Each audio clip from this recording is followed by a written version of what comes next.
Suite et fin, espérons-le, de l'installation de Pro Tools.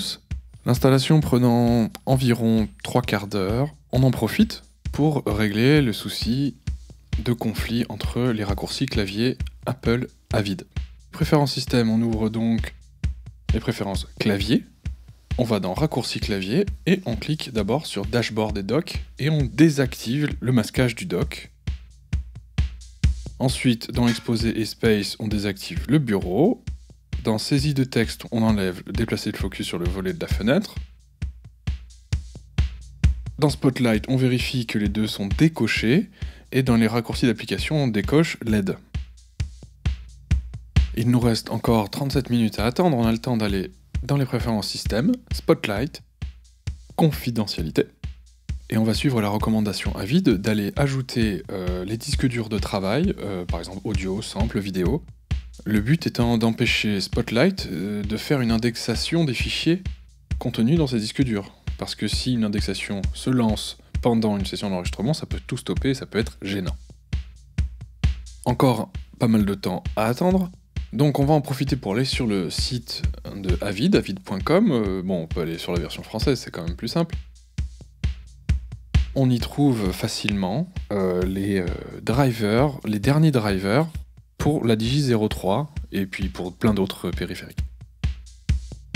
On installe donc ce dernier driver et après on sera prêt à démarrer la session de test fournie avec.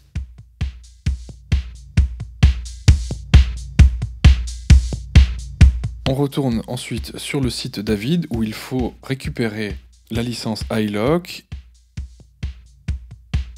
et aussi vérifier s'il n'y a pas de mise à jour, autant démarrer du bon pied.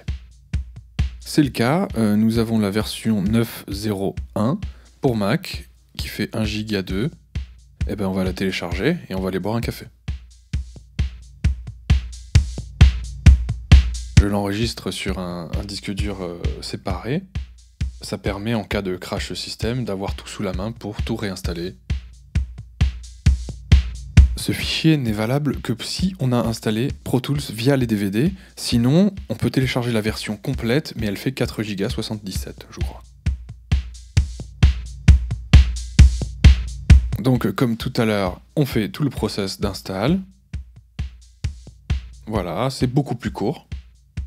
Et merci pour avoir installé Pro Tools. De rien. Grand moment. Le premier clic sur la version 9 de Pro Tools, on va voir si tout se passe bien. Les plugins se chargent, c'est une bonne nouvelle. Et on va ensuite lancer la session de test qui s'appelle The Legion. Petite chanson anglo-saxonne, je ne sais pas qui c'est qui l'a composée. Après avoir transféré cette session de test sur un disque dur externe, on démarre la version normale puisqu'il y a une version HD, et a priori, tout se lance.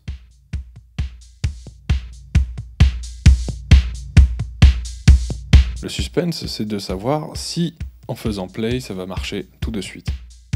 Alors je commence quand même par faire un petit peu de ménage, régler un peu la luminosité des pistes, etc., parce que c'est un peu sombre par défaut. Et une fois que le côté graphique sera réglé, on va aller voir si au niveau de la commande 8, il n'y a aucun problème, donc je vais affecter les ports MIDI, et ça marche, tout de suite. Je vais aller finaliser l'input-output setup, voilà, vérifier que tout va bien.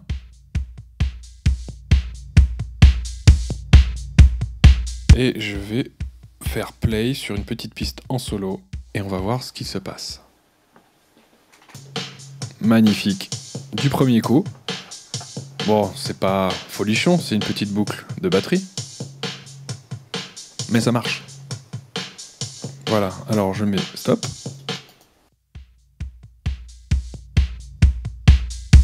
Je vais configurer le nouveau système de compensation de délai automatique et on va balancer la session complète.